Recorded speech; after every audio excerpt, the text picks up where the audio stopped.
line is recognized. Thank you, Mr. Speaker. I also want to thank Chairman Goodlatte for his leadership on this bill and a host of others on the Judiciary Committee. Mr. Speaker, I want to have a pop quiz. That may seem unfair to my colleagues on the other side of the aisle, but I'm going to give them a hint. The answer to every one of the questions is the same. I'm going to read a quote, and then you tell me who said it. These last few years, we've seen an unacceptable abuse of power, having a president whose priority is expanding his own power. Any guess on who said that, Mr. Speaker? It was Senator Barack Obama. Here's another one. No law can give Congress a backbone if it refuses to stand up as a co-equal branch. The Constitution made it. Senator Barack Obama.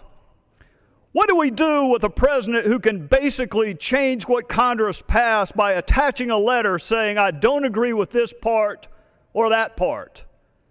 Senator Barack Obama.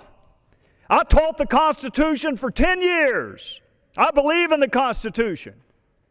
Senator Barack Obama. And my favorite, Mr. Speaker, one of the most important jobs of the Supreme Court is to guard against the encroachment of the executive branch on the power of the other branches. And I think the Chief Justice has been a little too willing and eager to give the President more power than I think the Congress or the Constitution originally intended. So my question, Mr. Speaker, is how in the world can you get before the Supreme Court if you don't have standing? What did the President mean by that when he looked to the Supreme Court to rein in executive overreach? If you don't have standing, how can you possibly get before the Supreme Court? So my question, Mr. Speaker, is what's changed?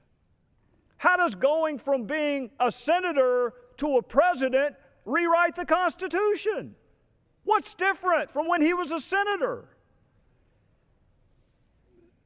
Mr. Speaker, I don't think there's an amendment to the Constitution that I missed. I try to keep up with those with regularity.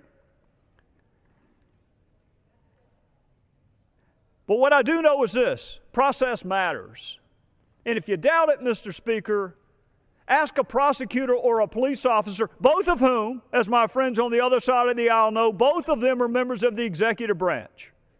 What happens when a police officer fails to check the right box on a search warrant application? The evidence is thrown out, Mr. Speaker, even though he was well-intended, even though he had good motivations, even though he got the evidence, because process matters. What happens, Mr. Speaker, when the police go and get a confession from a defendant? He did it. This is not a whodunit. He admitted he did it. You got the right person for the right crime.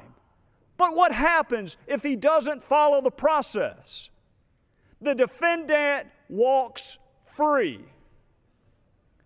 And the criminal defense attorneys, who are now congressmen on the other side of the aisle, know that that's exactly what they argued when they were before the judge. Not that the end justifies the means. Don't look at the motivations. Look at the process. Mr. Speaker, we are not a country where the end justifies the means, no matter how good your motivations may be. We all swore an allegiance to the same document that the President swears allegiance to faithfully execute the law. So I will be listening intently during this debate for one of my colleagues to explain to me what that phrase means. What does it mean? Not to execute the law, but when the framers thought enough of that phrase to add the modifier faithfully. What does that mean? And if a president does not faithfully execute the law, Mr. Speaker, what are our remedies? Do we just sit and wait on another election? Do we use the power of the purse, the power of impeachment? Those are punishments. Those are not remedies.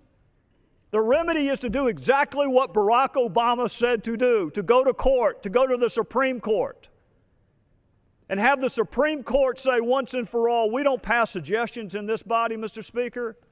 We don't pass ideas. We pass laws, and we expect them to be faithfully executed. And with that, I would yield back to the gentleman from Virginia.